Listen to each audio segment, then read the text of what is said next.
지난 주일에 함께 나눴던 것처럼 예수님께서 침례 요한에게 침례를 받으시면서 사람들 앞에 자신을 드러내시고 이제 공적인 사역을 시작하셨습니다. 그리고 오늘 말씀은 예수님께서 행하셨던 첫 번째 표적에 대한 말씀입니다. 마지막 11절 말씀을 보시면 예수님께서 가나 혼인잔치에서 행하신 일에 대해서 이렇게 성경이 말하고 있습니다. 예수께서 이 첫 표적을 갈릴리 가나에서 행하여.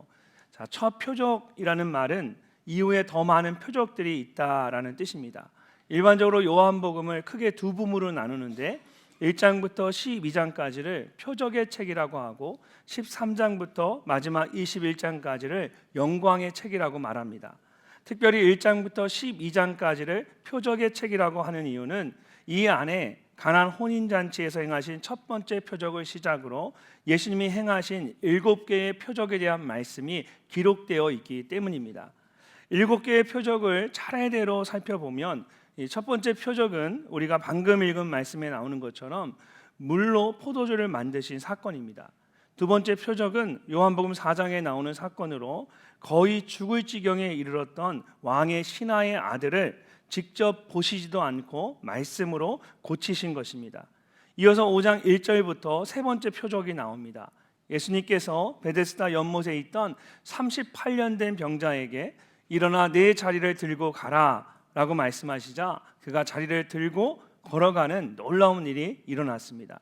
그 다음 6장에 나오는 네 번째 표적은 우리가 잘 아는 오병이어의 사건입니다.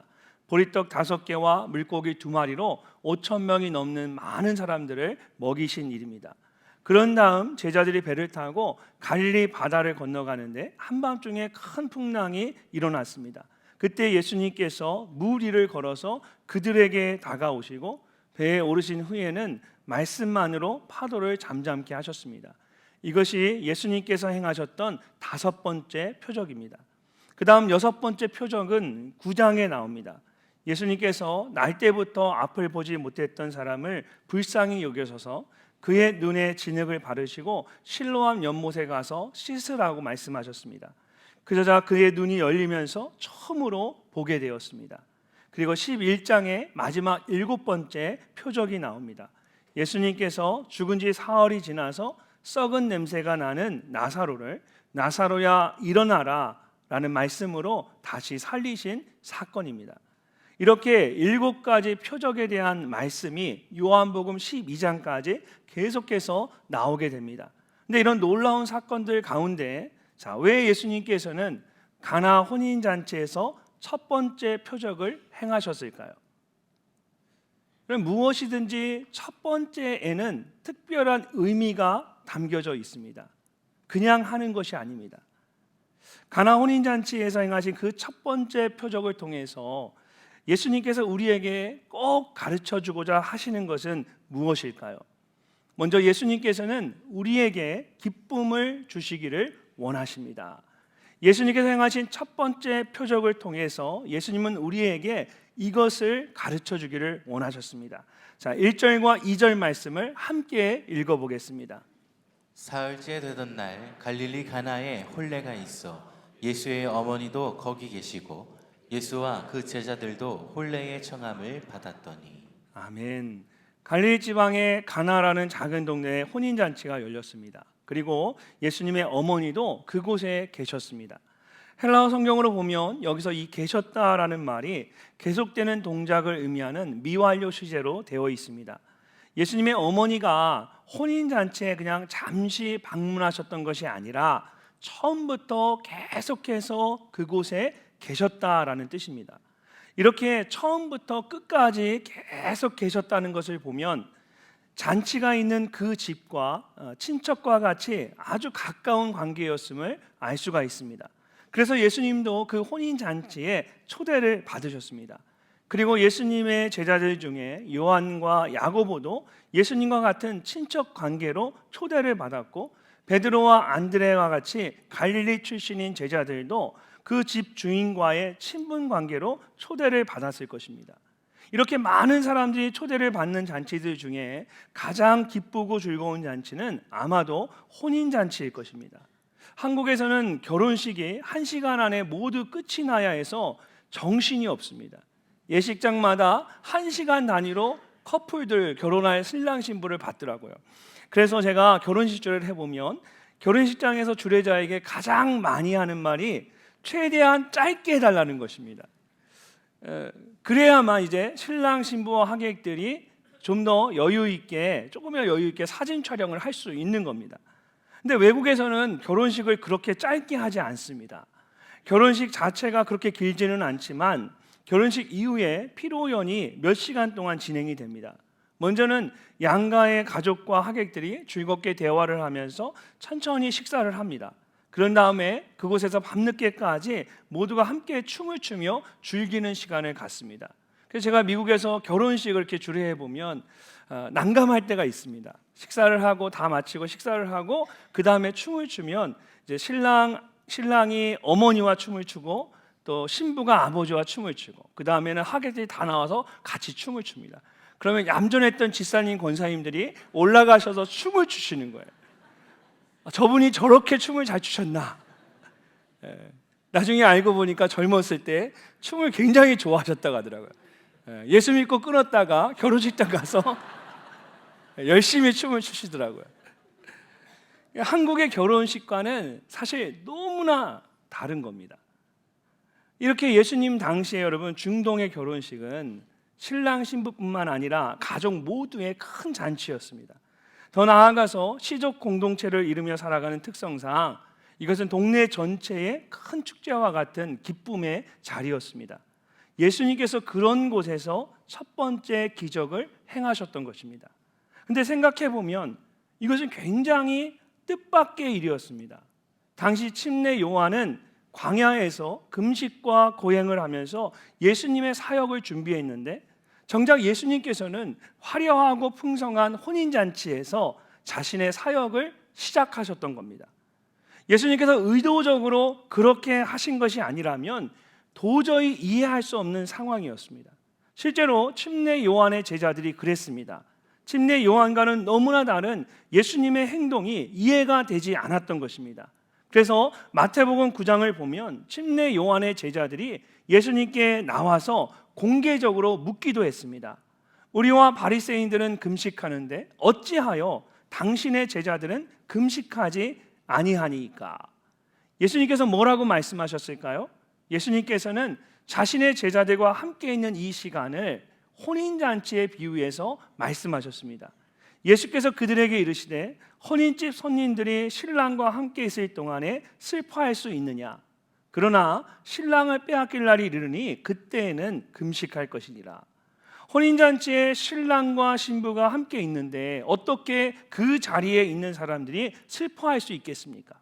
혼인잔치는 기쁨의 자리입니다. 신랑이 있는 동안에는 함께 기뻐해야 합니다. 여러분, 예수님도 마찬가지입니다. 예수님께서 신랑으로 우리에게 오셨습니다. 예수님이 없을 때는 슬퍼할 수 있지만 예수님이 계실 때는 더 이상 슬퍼해야 할 이유가 없습니다. 예수님께서는 우리에게 큰 기쁨을 주시기 위해서 오셨기 때문입니다. 사랑하는 성도 여러분, 예수님은 참 빛으로 영원한 생명으로 여러분에게 오셨습니다. 그런 예수님이 내 안에 계신 것을 믿는다면 우리는 슬퍼하기보다는 항상 기뻐할 수 있어야 합니다. 이처럼 성경 안에서 이 혼인잔치는 하나님과 그의 자녀들이 누리는 이 관계의 풍성함을 보여주는 상징적인 비유와 같습니다. 그래서 이사야 61장을 보면 이사야 선지자도 장차 이스라엘이 바벨론의 포로에서 돌아와서 하나님과의 관계를 회복했을 때에 누리게 될 그 기쁨을 혼인잔치에 비유해서 설명을 했습니다.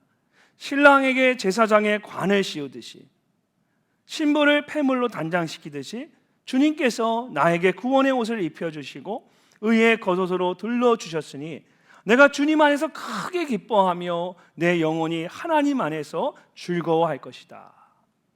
혼인잔치는 이렇게 기쁨이 넘치는 자리입니다. 그렇기 때문에 예수님께서 첫 번째 표적을 가나 혼인잔치에서 행하신 것입니다. 우리 모두에게 큰 기쁨을 주기 위해서 오셨다라는 것을 가르쳐 주시기 위해서 의도적으로 가나 혼인잔치에서 첫 번째 표적을 행하셨다라는 것입니다. 요한복음 10장 10절을 보면 예수님이 자신이 이 땅에 오신 그 이유, 목적을 이렇게 말씀하셨습니다. 우리 함께 한번 읽어보겠습니다. 도둑이 오는 것은 도둑질하고 죽이고 멸망시키려는 것뿐이요 내가 온 것은 양으로 생명을 얻게 하고 더 풍성히 얻게 하려는 것이라. 아멘.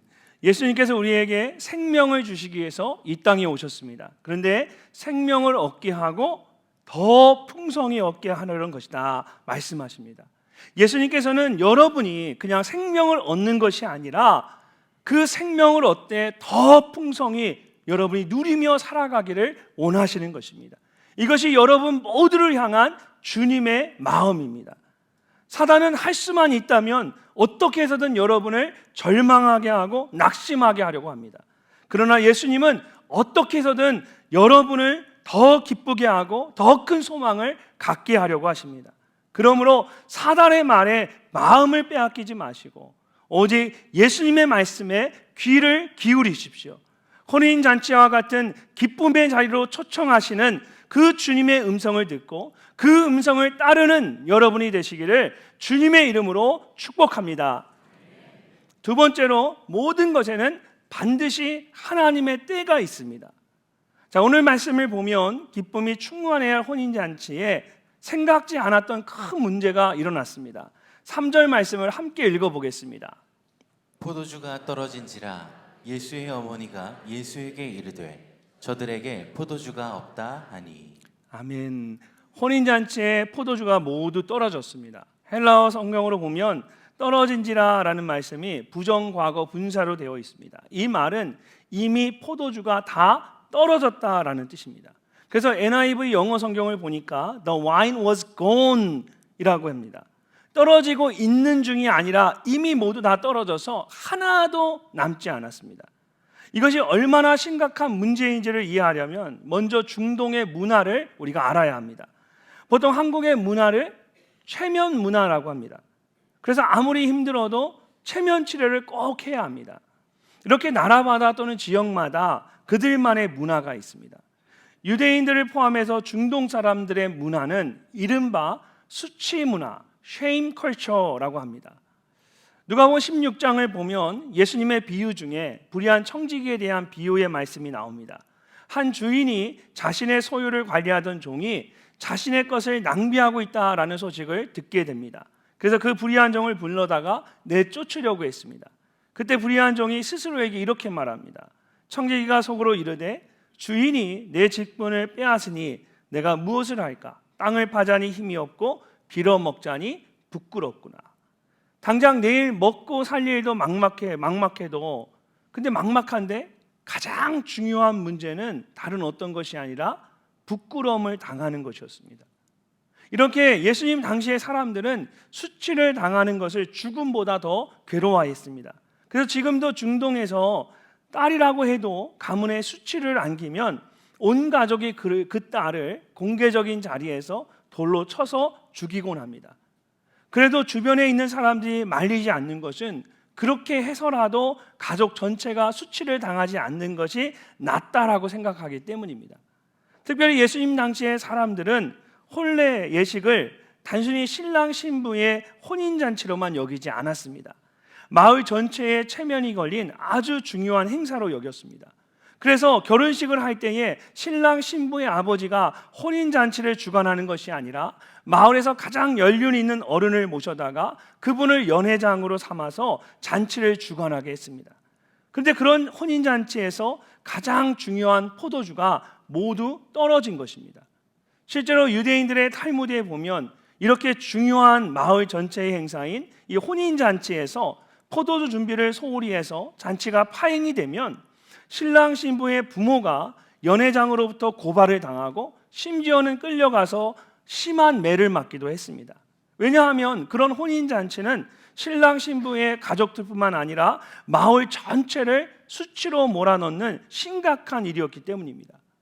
혼인잔치에 초대를 받았던 예수님의 어머니는 신랑 신부의 가정과 아주 가까운 친척 관계였을 겁니다.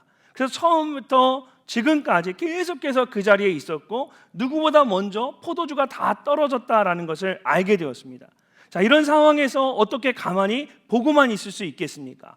무엇이라도 돕고 싶은 마음에 아들인 예수님에게 이 사실을 알렸습니다. 예수님의 어머니 마리아의 마음 가운데 아들이 이 문제를 해결해 줄 수 있다라는 기대가 있었던 겁니다. 근데 정작 예수님의 대답은 마리아의 기대와 달랐습니다. 4절 말씀을 우리 함께 읽어보겠습니다. 예수께서 이르시되 여자여 나와 무슨 상관이 있나이까 내 때가 아직 이르지 아니하였나이다. 아멘. 문제를 해결해 주기를 원했던 마리아에게 예수님은 여자여 나와 무슨 상관이 있나이까 라고 대답했습니다. 여러분 그냥 들으면 어떻습니까? 예수님이 정말 이 버릇없는 아들, 예의 없는 그런 나쁜 아들같이 보입니다. 그러나 사실은 그렇지 않습니다. 여기서 이 여자여라는 말은 당시의 왕이 왕비를 부를 때 사용했던 극존칭입니다. 그래서 NIV 영어 성경을 보면 Dear Woman이라고 번역이 되어 있습니다. 미국에서 자녀들이 어머니를 부를 때 보통은 Yes Mother 또는 Yes Mom 이렇게 이야기합니다. 근데 정말 격식을 갖추어서 높여 부를 때 극존칭은 Yes Ma'am입니다. 마찬가지로 여기서 이 여자여라는 호칭은 최대한 격식을 갖추어서 높여 부르는 것입니다. 우리 옆에 있는 아내나 어머니에게 우리 예의를 갖추어서 여자여 이렇게 한번 불러보겠습니다. 모르는 분에게 여자여 그러시면 안 됩니다. 그래도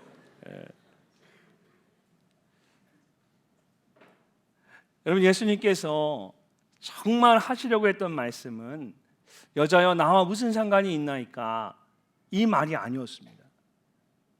단지 이 말씀을 하신 이유는 표적을 행하는 것이 나의 개인적인 이유가 아니다라는 것을 분명히 하시는 겁니다. 정말 하시고 싶었던 말씀은 바로 그 다음 말씀입니다. 내 때가 아직 이르지 아니하였나이다.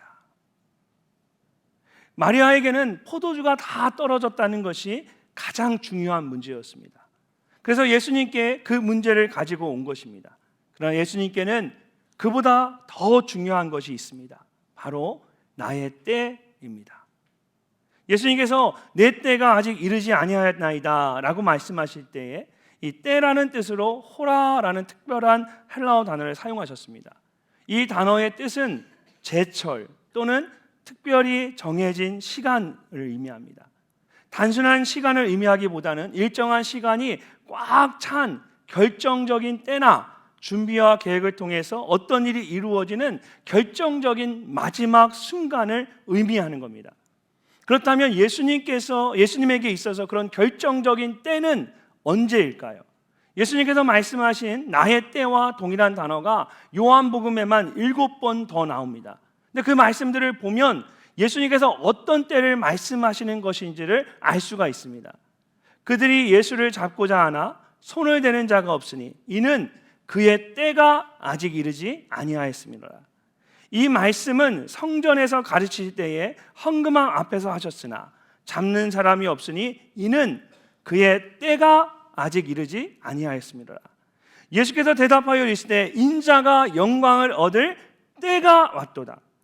지금 내 마음이 괴로우니 무슨 말을 하리요? 아버지여 나를 구원하여 이 때를 면하게 하여 주옵소서. 그러나 내가 이를 위하여 이 때에 왔나이다. 6월절 전에 예수께서 자기가 세상을 떠나 아버지께로 돌아가실 때가 이른 줄 아시고 세상에 있는 자기 사람들을 사랑하시되 끝까지 사랑하시니라. 예수께서 이 말씀을 하시고 눈을 들어 하늘을 우러러 이르시되 아버지여 때가 이르렀사오니 아들을 영화롭게 하사 아들로 아버지를 영화롭게 하게 하옵소서. 예수님께서 말씀하시는 나의 때가 무엇을 말하는 것인지 여러분 아시겠습니까? 예수님께서 말씀하시는 때는 모두 동일합니다. 하나님께서 정해놓으신 십자가의 죽음과 부활의 때를 말씀하고 있는 겁니다. 예수님의 삶의 초점은 항상 그 때를 향해 있었습니다. 십자가와 부활의 때를 위해서 이 땅에 오신 것이고 그 때를 위해 살아가셨고 그 때를 위해 나아가고 계십니다. 첫 번째 표적을 행하실 때에도 이미 예수님의 초점은 하나님의 때에 맞춰져 있었습니다. 혼인잔치에 포도주가 모두 떨어진 것이 큰 문제가 아니라는 것은 절대 아닙니다. 여러분의 삶의 경제적인 어려움과 육신의 연약함이 절대로 심각한 문제, 힘든 문제가 아니라는 뜻이 아닙니다. 우리가 함께 살펴본 것처럼 그것은 가족 모두가 수치를 당할 수 있는 아주 심각한 문제였습니다. 그러나 그럼에도 불구하고 현실의 문제들로 인하여 하나님의 때를 놓쳐서는 안 된다라는 것입니다. 로마서 8장 28절에서 성경은 우리에게 이렇게 말씀하십니다. 우리가 알거니와 하나님을 사랑하는 자 곧 그의 뜻대로 부르심을 입은 자들에게는 모든 것이 합력하여 선을 이루느니라. 이런 모든 것에는 하나님께서 정해놓으신 때가 있습니다. 그 때가 되면 하나님께서 모든 것으로 합력하여서 가장 선한 것을 내게 이루게 하십니다. 그러므로 우리는 예수님처럼 그 때를 바라보며 끝까지 믿음으로 나아갈 수가 있어야 합니다. 사랑하는 성도 여러분, 도저히 해결할 수 없는 어려운 문제 가운데 계십니까? 눈앞에 놓여진 현실의 문제가 아니라 하나님의 때를 바라보십시오. 그러면 하나님께서 정하신 때에 그 모든 것을 통하여 가장 선한 것을 여러분에게 이루어 주실 것입니다. 예수님처럼 하나님의 때를 바라보며 믿음으로 나아가는 여러분이 되시기를 주님의 이름으로 축복합니다. 마지막으로 우리는 순종을 통해 진정한 기적을 경험할 수 있습니다. 오늘 말씀의 중심에는 놀라운 사건이 있었습니다. 바로 물이 변하여 포도주가 되는 것입니다. 5절을 보면 예수님의 어머니 마리아가 하인들에게 너에게 무슨 말씀을 하시든 그대로 하라고 했습니다. 그리고 예수님께서 그들에게 이렇게 말씀하셨습니다. 자, 7절과 8절 말씀을 함께 읽어보도록 하겠습니다. 예수께서 그들에게 이르시되 항아리에 물을 채우라 하신즉 아기까지 채우니 이제는 떠서 연회장에게 갖다 주라 하심에 갖다 주었더니. 아멘. 그곳에는 물을 담는 큰 항아리가 6개가 있었습니다. 당시 유대인들은 정결 예식을 따라서 집에 들어오면 가장 먼저 손을 깨끗이 닦았습니다. 그래서 집집마다 손을 닦기 위한 물을 담아놓는 항아리가 있었습니다. 특별히 혼인잔치에는 많은 사람들이 오기 때문에 돌로 된 큰 항아리가 6개나 준비되어 있었습니다. 근데 예수님께서 하인들에게 모든 항아리의 물을 가득 채우라고 말씀하십니다. 여러분, 이것이 어느 정도의 일인지 혹시 상상이 가십니까? 자, 6절을 보면 두세 통이 드는 돌 항아리 6이 놓였는지라 말합니다.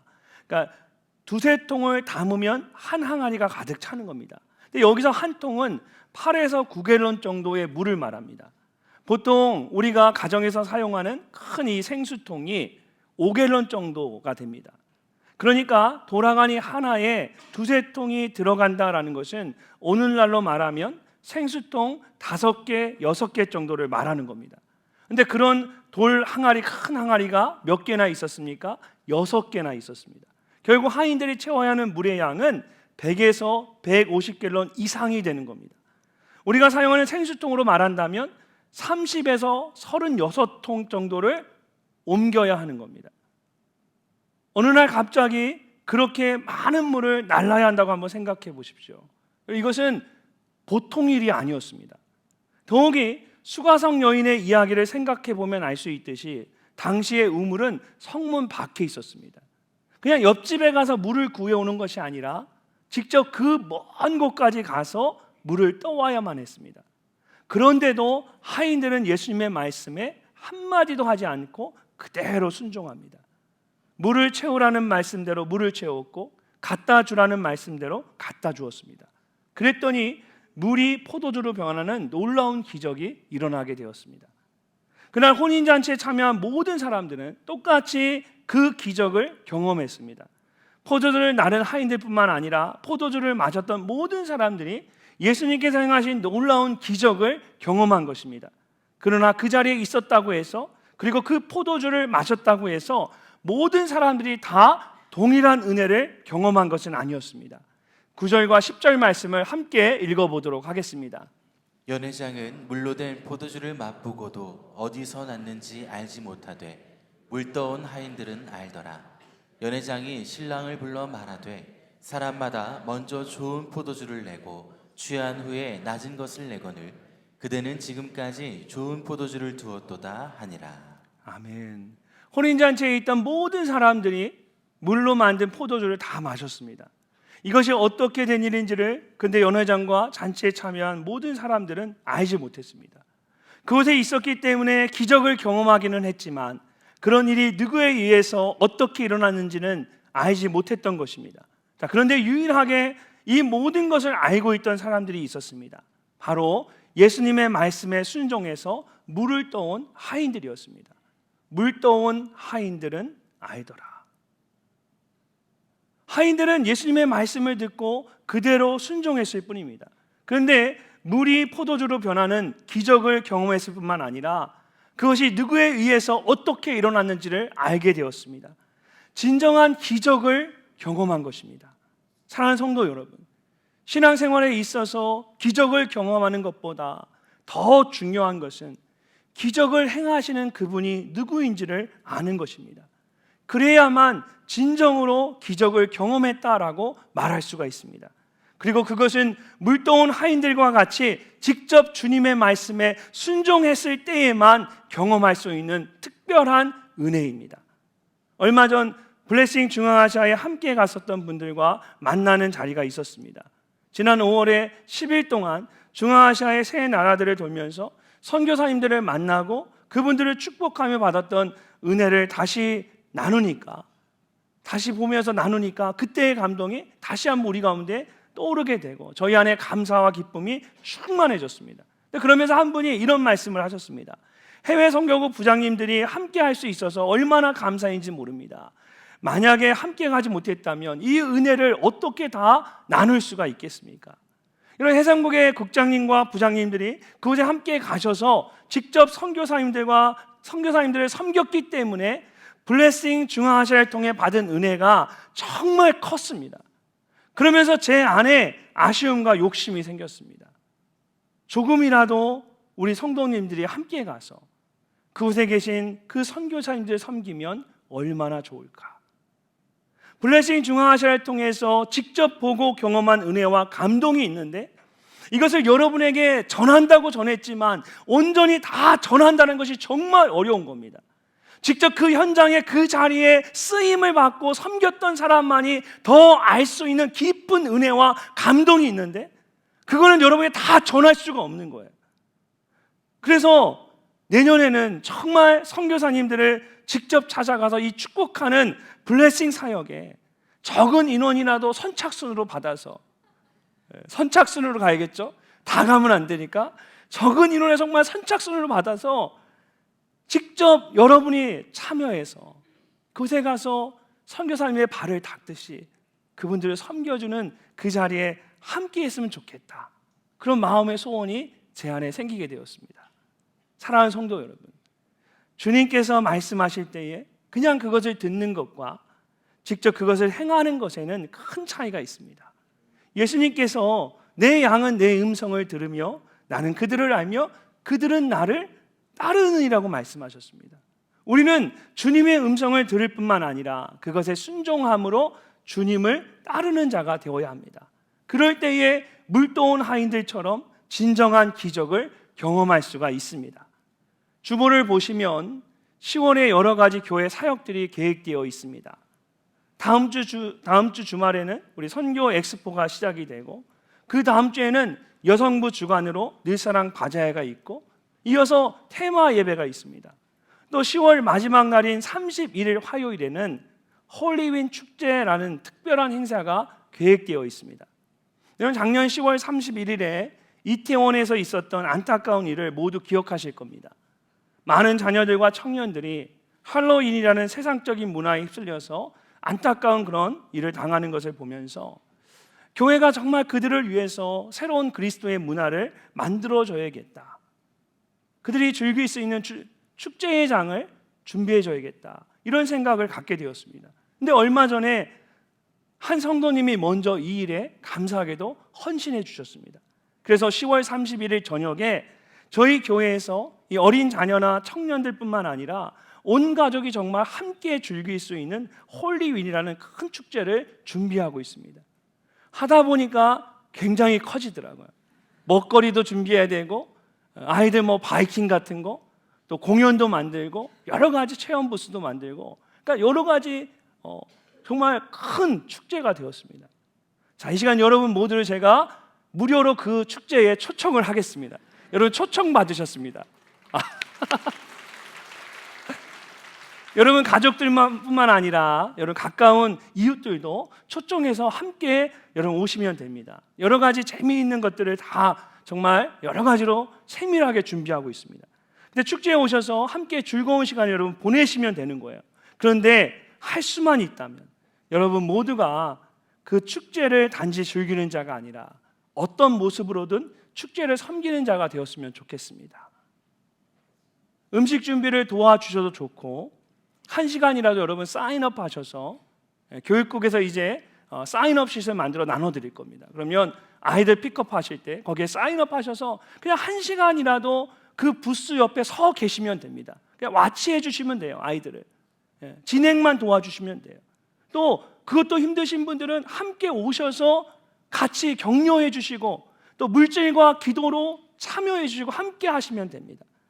그냥 모두가 편하게 즐길 수 있도록 이런 것들을 그냥 모두 외부 단체에, 외부 업체에 다 맡길 수도 있어요. 그러나 우리 자녀들을 위한 일이지 않습니까? 여러분, 그렇다면 조금이라도 이런 자리는 우리가 직접 섬기는 것이 더 큰 의미가 있지 않겠습니까? 다른 어떤 사람을 위한 것이 아니라 바로 우리 자녀들을 위한 그런 자리예요.